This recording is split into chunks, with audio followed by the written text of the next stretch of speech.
ప్రయాసపడి ఈ రాత్రి 10 నిమిషాలు దేవుని యొక్క బాధ పెట్టిన దగ్గరకు మనమందరము కూడా నడిపించుకోవడం కనుక దేవా ఈ రాత్రి నాతో మాట్లాడేయాలని ప్రభువుని వేడుకుందాం, ప్రార్థన చేసుకుందాం.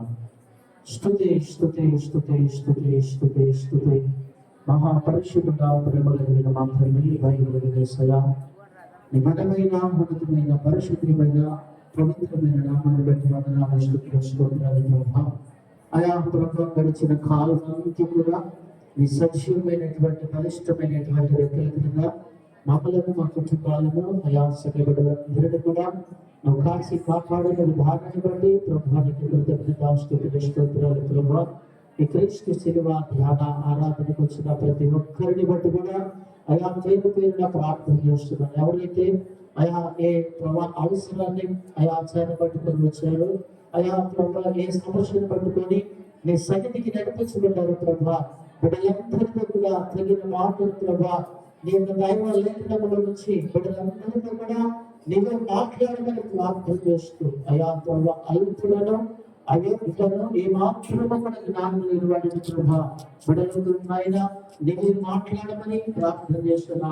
అయ్యో నాకు నేర్పించిన మాటలు ఇదిగో నా మధ్యలో పెట్టినటువంటి మాటలు ప్రభా బిడ్డలతో పంచుకుని చూడగా ఏదైతే ఆత్మాభిషేకముతో అయ్యా నింపుకొని ప్రభు అయినా అయా బిడ్డలందరినీ కూడా పరిశుద్ధపరచు, పవిత్రపరచమని ఈ ప్రాంగణం నుంచి ప్రభా నీ వాక్యాన్ని వారి యొక్క హృదయంలో నెమరు వేసుకొని అయ్యా వారి ప్రభా హృదయము అనేటువంటి పలక మీద నీ యొక్క వాక్యాన్ని రాసుకొని వారి జీవితాలకు ఆ కుటుంబాలకు ఏ మాట అయితే అవసరమైనదో ఈ రాత్రి ప్రభా హెచ్చరికతో కూడినటువంటి మాటలు బిడ్డలతో మాట్లాడమని ప్రార్థన చేస్తూ ఈ యొక్క ఆరాధన అంతటిలో కూడా క్రమముగా మర్యాదగా మరి జరిపించమని కూడా ప్రార్థన చేస్తూ యేసయ్య నామములో అడిగి వేడుకుంటున్నాను పరమ తండ్రి, ఆమేన్.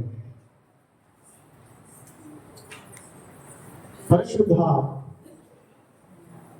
లేఖన భాగాలను మనము పరిశీలిద్దాం. ఈ యొక్క రాత్రి కాలపు సమయంలో ఈ యొక్క మండల కాలంలో ఈ యొక్క శ్రమల కాలపు ఆరాధనకు వచ్చిన మీ అందరికీ కూడా ప్రత్యేకమైన వందనాలు.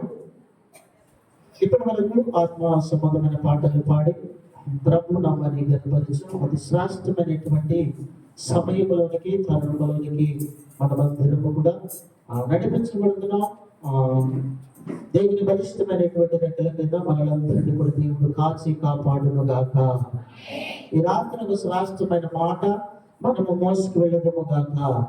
పరిశుద్ధ బైబిల్ గ్రంథంలో నుంచి కీర్తనల గ్రంథము 119వ అధ్యాయము 3వ వచనాన్ని నేను చదువుతాను, జాగ్రత్తగా ఆలకిద్దాం. కీర్తన గ్రంథము 119వ అధ్యాయము 3వ వచనాన్ని చదువుకుందాం. వారు ఆయన మార్గములు నడుచుచు ఏ పాపము చేయలేదు. మరి ఆ దేవుని బిడ్డలారా చెయ్యరు. శ్రేష్టమైనటువంటి మాటలు నా ప్రభు తెలియజేస్తున్నాడు. అది ఏమిటి అంటే ఈ మండల కాలంలో ఈ శ్రమల దినాల్లో ఒక శ్రేష్టమైనటువంటి పలుకులు దేవుడు ఈ రాత్రి పలికిస్తున్నట్లుగా మనము భావం చేసుకోవాలి. దేవుని బిడ్డలారా ఈ యొక్క రాత్రి కాలపు సమయంలో ఒక శ్రేష్టమైనటువంటి అంశాన్ని ప్రభు తెలియజేస్తున్నాడు. పాపము చేయకుండా ఉండాలి అంటే క్రైస్తవుడు ఏమి చేయాలి? నీవు నేను మనమందరము కూడా పాపములో పడకుండా ఏమి చేయాలో ఒక 2-3 విషయాలు మనము ఈ రాత్రి పరిశీలన చేసుకుందాం. మొట్టమొదటిగా మనము చదువుకున్నటువంటి పాఠ్య భాగంలో కీర్తనల గ్రంథము 119వ అధ్యాయము 3వ వచనములో వారు ఆయన మార్గములో నడుచుకొనుచు ఏ పాపము చేయలేదు. దేవుని బిడ్డలారా దీనికి నిదర్శనము, దీనికి అనుసంధానమైనటువంటి మాట ఏమిటి అంటే దేవుని మార్గములో నడవాలి. దేవుని యొక్క మార్గములో మనమందరం కూడా నడుచుదుముగాక. దేవుని బిడ్డలారా దేవుని యొక్క మార్గములో మనం నడవాలి. ఎందుకు నడవాలి అంటే ఇక నీవు నేను మనమందరం కూడా పాపములో పడకుండా దేవుడు ఒక అంశాన్ని, ఒక మాటను దేవుడు ఈ రాత్రి తెలియజేసుకున్నాడు. దేవుని బిడ్డలారా దేవుని యొక్క మార్గంలో మనము నడుచుకోవాలి. ముందుగా ప్రతి క్రైస్తవుడు కూడా నేర్చుకోవాల్సింది, పాటించవలసినది ఏమిటి అంటే, నేను దేవుని మార్గంలో నడుచుకోవాలి. ఏ మార్గాన క్రైస్తవులు పోతున్నారు? నేటి క్రైస్తవ సమాజం ఎలా ఉంది అంటే, వ్యర్థమైనటువంటి మార్గాలు ఎంచుకుంటున్నారు. ప్రియదేవుడుగా ఎవరి బిడ్డలకైతే చెప్పనవసరం లేదు. కానీ ప్రతి క్రైస్తవుడు కూడా ప్రార్థన చేసుకున్న ప్రతి క్రైస్తవుడు కూడా దేవుని యొక్క మార్గంలో మనం నడవాలి. ఆయన మార్గంలో మనం నడవాలి. ప్రియ దేవుడు పరలోక మార్గాన మనము నడవాలి. ఆయన సన్నిధికి మనము నడవాలి. ప్రియ దేవుడు నీ యొక్క క్రియలను బట్టి, నీ యొక్క మంచి తలాన్ని బట్టి నువ్వు ఎలా నడుస్తున్నావు? దేవునికి అవమానకరంగా నడుస్తున్నావా? దేవునికి ముఖకరంగా నడుస్తున్నావా? ఒక క్రైస్తవుడు నడవాల్సింది ఎవరి వైపు అంటే, సర్వశక్తిమంతుడైనటువంటి దేవుని వైపు మనము నడవాలి. ప్రియదేవుడా మనమందరం కూడా దేవుని యొక్క మార్గాన్ని ఎంచుకోవాలి. పరలోక మార్గాన్ని మనం ఎంచుకోవాలి. నీతి మార్గాన్ని మనం ఎంచుకోవాలి. ప్రియదేవుడా నీతి మార్గాలలో ఎందుకు నడవలేకపోతున్నా? పరలోక మార్గాన ఆయన సన్నిధికి నువ్వు ఎందుకు నడిపించబడలేకపోతున్నా? కానీ ఈ యొక్క రాత్రి కాలం సమయంలో మనకందరికీ కూడా దేవుడు హెచ్చరికతో చెప్తున్నటువంటి మాట, నీకు నాకు చెప్తున్నటువంటి మాట, మనమందరం కూడా దేవుని యొక్క మార్గములు నడవాలంట. నీ కుటుంబం ఏ మార్గంలో నడుస్తుంది? ఒకసారి నీకు నువ్వు క్వశ్చన్ వేసుకో. నీ మటుకు నువ్వు క్వశ్చన్ వేసుకో. నేను ఎలా నడుస్తున్నాను? నా నడవడికి ఎలా ఉంది? దేవునికి ఆయాస్కరముగా ఉన్నదా? దేవునికి సంతోషకరముగా ఉన్నదా? దేవుని మీద ప్రతి క్రైస్తవుడు కూడా నడవవలసినది ఏమిటి అంటే, నీవు నేను మనమందరం కూడా దేవుని వైపు నడవాలి. దేవుని వైపు నీ కుటుంబం నడుస్తుందా లేదా?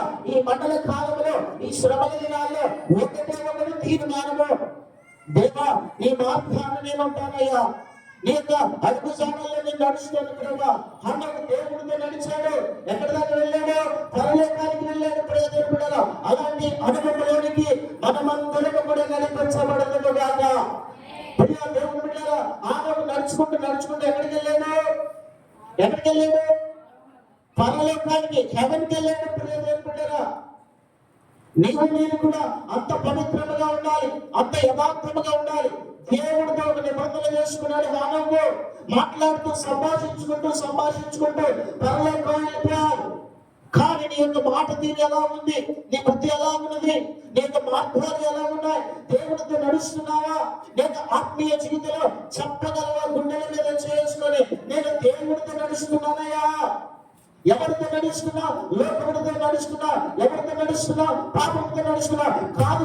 పరిశుద్ధ బైబిల్ గ్రంథం ఏమి చెప్తుందంటే, వారు ఆయన మార్గంలో నడుచు ఏ పాపము కూడా చేయట్లేదు. ప్రియదేవుడా మరి నువ్వెందుకు పాపంలో పడిపోతున్నావు? పరిశుద్ధ బైబిల్ గ్రంథమేమో దేవుని మార్గంలో నడవాలంటుంది. కానీ నువ్వు దానికి వ్యతిరేకముగా నడుస్తున్నావు. ప్రియదేవుడా అందుకే నీ కుటుంబంలో శ్రమలు, అందుకే నీ కుటుంబంలో అవమానాలు. ప్రియదేవుడా కానీ ప్రతి క్రైస్తవుడు కూడా నెమరు వేసుకోవాల్సింది, దేవుని దగ్గర వడపడిక తీసుకోవాల్సింది ఏమిటి అంటే, మనమందరము కూడా దేవుని యొక్క మార్గంలో నడవాలి. ప్రియదేవుడా మనమందరము కూడా దేవుని మార్గంలో ఎప్పుడైతే నడుస్తామో అప్పుడు పాపములను బ్రతకము, పాపపు ఆలోచనలు కానీ, పాపపు తలంపులు కానీ, పాపపు ఉద్దేశాలు కానీ మనకు కలగా ఉంటా. ప్రియదేవుడా అందుకే ప్రతి క్రైస్తవుడు కూడా నేను నా మటుకు, నా కుటుంబం మటుకు, నా యజమానుడు, నా యొక్క బిడ్డలు, మేమందరము కలిసి దేవుని యొక్క మార్గంలో నడవాలి. మనమందరం కూడా దేవుని బిడ్డలము, సైతాను బిడ్డలము కాదు. మనము దేవుని చేత ఏర్పరచబడిన బిడ్డలము కనుక మనమందరము కూడా దేవుని యొక్క మార్గంలో నడవాలి. నీవు దేవుని మార్గంలో నడిస్తే నీ యజమానుడు కూడా అదే దారిలో నడుస్తాడు. నువ్వు దేవుని మార్గాన్ని ఎంచుకుంటే నీ బిడ్డలు కూడా దేవుని యొక్క మార్గంలో నడుస్తారు. ప్రియదేవుడా నీవు నేను మనమందరము సంఘము అందరము కూడా దేవుని యొక్క మార్గంలో నడవాలి. మనమందరము కూడా ఏక మండల కాలంలో ఈ శ్రమల దినాల్లో ఒకటే ప్రార్థన చేసుకోవాలి. ప్రభువా నేను నా కుటుంబము, నేను నా భర్త, నేను నా పిల్లలు, మేమందరము కలిసి నీ యొక్క మార్గంలో నడుస్తామయ్యా. దేవుని యొక్క మార్గంలో నీ కుటుంబం నడవాలి. అదే దేవుడు కోరుతున్నది రాత్రి. ఆయన ఆశపడేది ఏమిటి అంటే, నీవు నేను మనమందరము కూడా దేవుని యొక్క మార్గంలో నడవాలి. దేవుని యొక్క మార్గంలో నడవాలి, నీకు మార్గంలో నడవాలి. పరలోక మార్గాన్ని మనము ఎంచుకోవాలి, నీతి మార్గాన్ని మనము ఎంచుకోవాలి ప్రియదేవుడా. ఎందుకంటే మనము దేవుని చేత పిలవబడిన వారము, దేవుని చేత ప్రత్యేకించబడిన వారము కనుక మనమందరము కూడా ఇది మొదలుకొని మనమందరము కూడా దేవుని యొక్క మార్గంలో కట్టబడుతూ ఉండాల. రెండవ మాటను మనము జ్ఞాపకం చేసుకున్నట్లయితే దీనికి ఉదాహరణ వారు ఆయన త్రోవలో నడుస్తున్నారు కనుక వారిని దేవుడు ఆశీర్వదిస్తున్నాడు. అంత మాత్రమే కాదు కానీ కీర్తనల గ్రంథము 119వ అధ్యాయము 11వ వచనాన్ని చూద్దాం. నీ ఎదుట నేను పాపము చేయకున్నట్లు నా హృదయంలో వాక్యము ఉంచుకొని ఉన్నాను. చాలా ప్రియదేవుడా, ఏముంచుకున్నాడు భక్తుడైనటువంటి దావీదు ఏముంచుకున్నాడు? తన యొక్క హృదయంలో దేవుని యొక్క వాక్యము హృదయంలో ఉంచుకోవాలి అంట.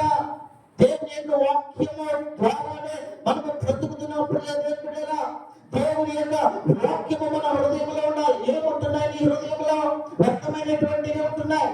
అక్కడ దావీదు భక్తుడు తన హృదయం ఎలా ఉన్నది అంటే దేవుని వాక్యము చేత నింపబడింది తన హృదయము. మరి నీ హృదయము, నీ నా హృదయాలు ఎలా ఉన్నాయి? పాపం అనే హృదయము, లేకపోతే మోసం అనే హృదయము, లేకపోతే అపవిత్రత అనే హృదయము, మోసం అనే హృదయము చేత, కఠినమైనటువంటి హృదయము చేత, అబద్ధాలైనటువంటి హృదయము చేత మన హృదయాలు ఉన్నాయి. కానీ భక్తుడైనటువంటి దావీదు గారు చెప్తున్నటువంటి మాట, దేవుని వాక్యము పాపము చేయకుండా ఆపుతుందంట. దేవుని వాక్యము పాపము చేయకుండా ఆపుతుందంట ప్రియదేవుడా. దేవుని యొక్క వాక్యం చేత నీవు నేను కట్టబడాలి. దేవుని యొక్క వాక్యాన్ని మనము ధ్యానం చేయాలి. పరిశుద్ధ బైబిల్ గ్రంథము ఇది చదివి చాలా మంది ప్రయోజకులయ్యారు. ఈ బైబిల్ గ్రంథాన్ని చదివి చాలా మంది సువార్థికులయ్యారు. ఈ బైబిల్ గ్రంథము చదివి చాలా పలు ప్రాంతాల్లో విరివిగా దైవజనులు వాడబడుతున్నారు. ప్రియదేవుడా, నీవు కూడా దీనిని ధ్యానిస్తే ఇది ఒక మాట భక్తులు చెప్తాడంట, ఇది నువ్వు చదివితే, ఇది నువ్వు చదవాలి. అప్పుడు నీ కుటుంబం ఎలా బ్రతకాలో తెలియజేస్తుంది, నువ్వు ఎలా నడుచుకోవాలో తెలియజేస్తుంది పరిశుద్ధమైనటువంటి బైబిల్ గ్రంథము. ప్రియదేవుడా, ఇది కాల్చిన వారు కూడా ఇదే బైబిల్ గ్రంథాన్ని పట్టుకొని వాక్యం చెప్పేవారు లేకపోలేదు. ప్రియదేవుడా, అన్ని జనాల సహితం కూడా పరిశుద్ధ బైబిల్ గ్రంథాన్ని చదువుతున్నారు. నేటి క్రైస్తవులు మాత్రమే బైబిల్ చదవట్లేదు ప్రియదేవుడా. కానీ దావీదు భక్తుడు అంటున్నాడు, దేవుని వాక్యమే చేత నా హృదయము నింపబడినది. దేని చేత? వాక్యము చేత. వాక్యము మనలను శుద్ధి చేస్తుంది, వాక్యము మనలను కడుగుతుంది. ప్రియదేవుడా, నువ్వు కూడా కడగబడాలి అంటే, నీ కుటుంబము కూడా కడగబడాలి అంటే ఒకటే ప్రియదేవుడా, దేవుని వాక్యము చేత, మనమందరము కూడా కడగబడాలి. రాత్రి దేవుని యొక్క వాక్యము చెప్పగా చెబుతుంది, దేవుని వాక్యం పాపము చేయకుండా ఆపుతుందంట. పాపము చేయకుండా ఆపుతుంది. ఎప్పుడు కూడా ఈ మండల కాలంలో నువ్వు ధ్యానం చేయాలి పరిశుద్ధ లేఖనాలను. ఈ 40 రోజులు కూడా నువ్వు ధ్యానం చేసుకోవాలి పరిశుద్ధ బైబిల్ గ్రంథాలు. అసలు చదువుతున్నామా మనము? దేవుని యొక్క మాటలు ఏమున్నాయి? దేవుని మాటలు ఏమున్నాయి? ఇది చదువుతున్నారు. చాలా మంది మార్పు చెందుతున్నారు, రక్షించబడుతున్నారు, బాప్తిస్మం తీసుకుంటున్నారు.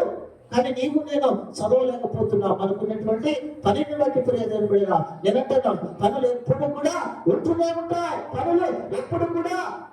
ఉంటాయి. కానీ ఈ 40 రోజుల్లో దేవుడు నీతో మాట్లాడాలి అంటే, దేవుడు నీ కుటుంబంలో ఉన్నటువంటి శోధనలు తొలగిపోవాలి అంటే, అవమానాలు తొలగిపోవాలి అంటే, నిందలు తొలగిపోవాలి అంటే, ఈ రాత్రి ఈ మండల కాలంలో ఈ శ్రమల దినాల్లో ఒక తీర్మానము నీ జీవితాన్ని మారుస్తుంది ప్రియదేవుడా. ఆ తీర్మానం ఏమిటి అంటే, నీవు నేను మన మందిరం కూడా దేవుని యొక్క వాక్యాన్ని మన హృదయంలో చేర్చుకోవాలి. దేవుని యొక్క వాక్యము చేత కట్టబడాలి. దేవుని యొక్క వాక్యము చేత మనము బ్రతకాలి. దేవుని యొక్క వాక్యము శక్తినిస్తుంది. దేవుని యొక్క వాక్యము బలాన్నిస్తుంది. దేవుని యొక్క వాక్యము ఎక్కడైతే పడిపోయామో అక్కడ లేవనెత్తిందంట దేవుని యొక్క వాక్యము. ప్రియదేవుడా, అలాంటి వాక్యాన్ని నువ్వు త్రోసివేస్తున్నావేమో, అలాంటి వాక్యాన్ని ధిక్కరిస్తున్నావేమో, అలాంటి వాక్యానికి దూరమైపోయావేమో, ఈ రాత్రి మనము జ్ఞాపకం చేసుకోవాలి. ప్రియ దేవుని బిడ్డలారా, ఈ రాత్రి మనము జ్ఞాపకం చేసుకోవాలి. దావీదైతే ప్రభువా నీ వాక్యము చేత నేను బ్రతుకుతానయ్యా,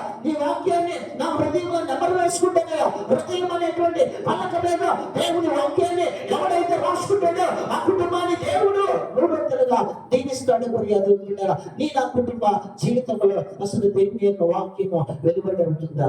దేవుని యొక్క వాక్యము చేత మనకు వెలిగించబడాలి. ఈ 40 దినాలు కూడా నువ్వు దేవుని యొక్క వాక్యము చేత వెలిగించబడాలి ప్రియ దేవుని బిడ్డలారా. దేవుని యొక్క వాక్యము చేత మనమందరం కూడా వెలిగించబడాలి.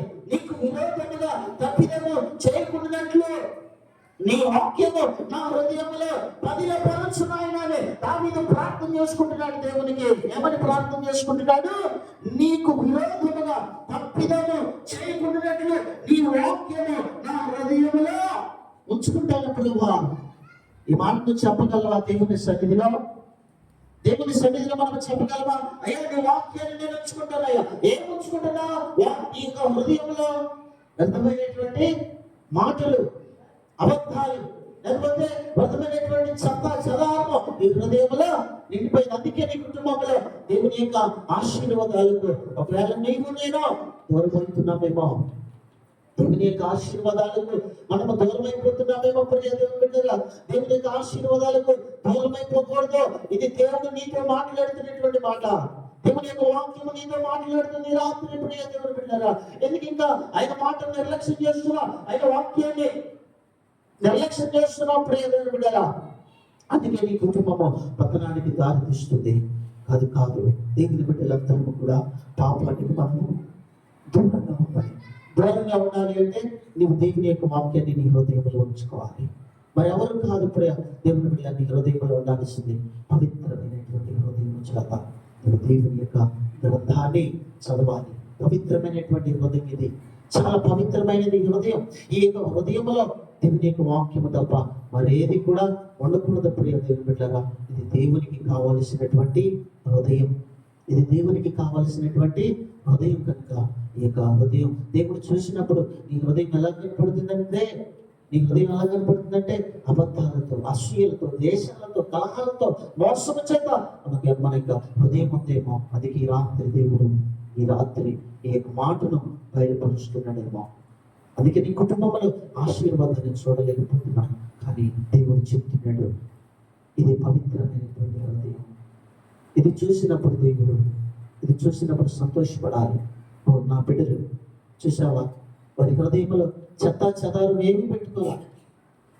ఆ యొక్క హృదయంలో నా యొక్క వాక్యం పెట్టుకున్నారు, నా యొక్క స్తుతి పెట్టుకున్నారు, నా యొక్క ప్రార్థన పెట్టుకున్నారు. ఈ హృదయంలో ఏం పెట్టుకోవాలి? ప్రతి క్రైస్తవుడు కూడా ఈ హృదయంలో ఏం పెట్టుకోవాలి? దావీదు ఏం పెట్టుకున్నాడు? హృదయంలో వాక్యాన్ని పెట్టుకున్నాడు. కనుకనే దేవుడు అంచెలంచెలుగా దావీదును దీవించాడు. దావీదును దీవించిన దేవుడు ఈ రాత్రి నిన్ను కూడా దీవించడు గాక. దేవుడు పెట్టలేదా? ఇది పవిత్రమైనటువంటి హృదయం. దేవుడు కోరుతున్నాడు ఈ రాత్రి హృదయాన్ని, నీ హృదయాన్ని కోరుతున్నాడు. ప్రియ దేవుడు కదా, ఎలా ఉంది నీ నా హృదయం? ఒకసారి జ్ఞాపకం చేసుకో. ప్రభా, ఎక్కడైనా ప్రభా నీకు వాక్యం చెప్పాలి, నేను నెప్పబడతాను. నీ యొక్క వాక్యాన్ని నా హృదయంలో చేర్చుకుంటాను ప్రభా. నీకు వాక్యం ద్వారా నేను దేవుని యొక్క వాక్యం ద్వారా మనం బ్రతుకుతున్నా. అలాంటి వాక్యాన్ని తోసివేస్తున్నా. నేను బ్రతికించే వాక్యము, నీకు జీవాన్నిచ్చే వాక్యము, నేను బ్రతికింపజేస్తున్నటువంటి దేవుని యొక్క వాక్యాన్ని ఒకవేళ నువ్వు నిర్లక్ష్యం చేస్తున్నావేమో, అందుకే నీ కుటుంబం అలాగుంది. ప్రభా, అది తప్పైపోయిందయ్యా. ఇక నుంచి ప్రభా, నేను ఈ యొక్క వాక్యాన్ని నా హృదయంలో పెట్టుకుంటానయ్యని మనమందరము కూడా దేవుడిని వేడుకోవాలి. అదే రీతిలో మొదటి యోహాను రాసిన పత్రిక 3వ అధ్యాయము 1వ యోహాను రాసిన పత్రిక 3వ అధ్యాయము 6వ వచనాన్ని చదువుదాం.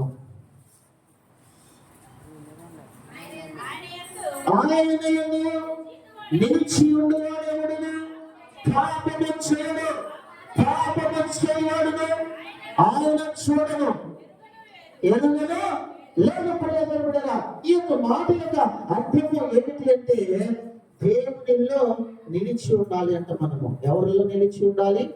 దేవునిలో నిలిచి ఉండాలి. దీనికి అనుసంధానమైనటువంటి మాట ఈ మాట. ఆయన యందు నిలిచి ఉండేవాడెవడును పాపం చేయడట. ఇప్పుడు చెప్పాలి, నువ్వు ఎవరితో ఉంటున్నావు? చెప్పాలి, ఎవరితో ఉంటున్నావు మనం? ఇక్కడ చెప్తున్నా, నేను చెప్పే మాట కాదు, పరిశుద్ధ లేఖనం చెప్తున్నటువంటి మాట. ఆయన యందు నిలిచి ఉండేవాడు పాపము చేయడట. ఏం చేయడు? పాపం చేయడు. పాపం చేయటానికి కూడా గటగటలాడతాడు.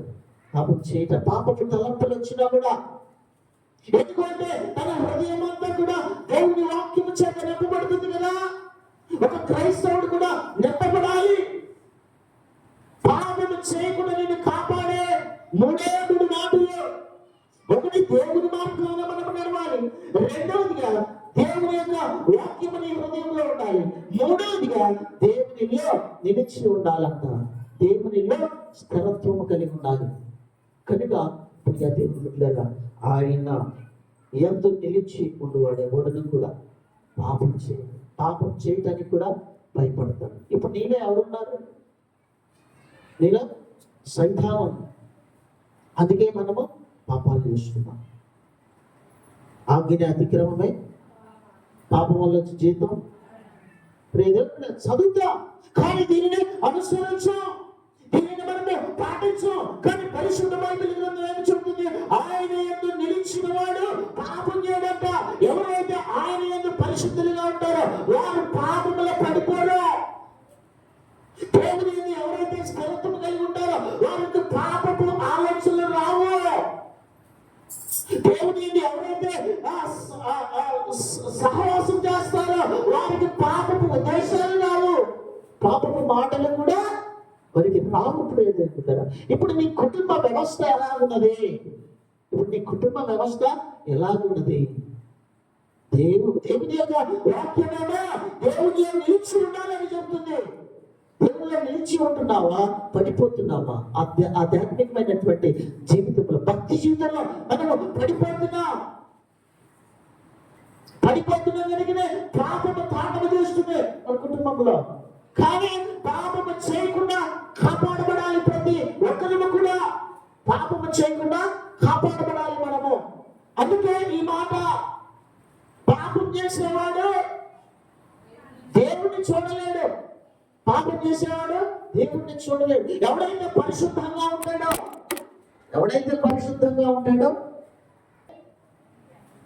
దేవుని యొక్క గుంపులో చేర్చబడాలి అంటే పాపం చేయకూడదు.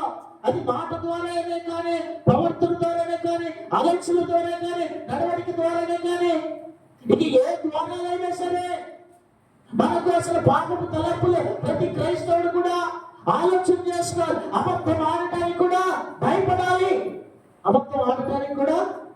కానీ పటక్కన అబద్ధం ఆడేస్తాం. కానీ క్రైస్తవులు యథార్థంగా ఉండాలి. యథార్థతను కాపాడుకోవాలి. ఎవడే చెప్తున్నాడు? పాపం చేసేవాడిని అసహించుకుంటాడంట. పాపం చేసేవాడిని దగ్గర కూడా రానివ్వడంట. అప్పుడు ఏమనుకుంటారు? అందుకే ఈ యొక్క రాత్రి కాల కోసం దేవునిలో మనం అందరం కూడా నిలిచి ఉండాలి. ప్రియదేవులారా, నాలుగవదిగా ఏం చెప్తున్నాడు అంటే 2వ కొరింథీయులకు రాసిన పత్రిక 7వ అధ్యాయం 1వ వచనాన్ని చూసుకొని మనం ముగించుకుందాం. ప్రియులారా, కనుక దేవుని భయముతో పరిశుద్ధాత్మను సంపూర్తి చేసుకుని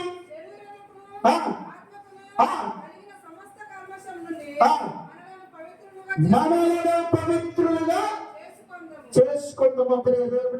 ఈ యొక్క రాత్రి కాలపు సమయంలో దేవుడు చెప్పినటువంటి మాట ప్రతి దినము కూడా సరి చేసుకోవాలి. మనము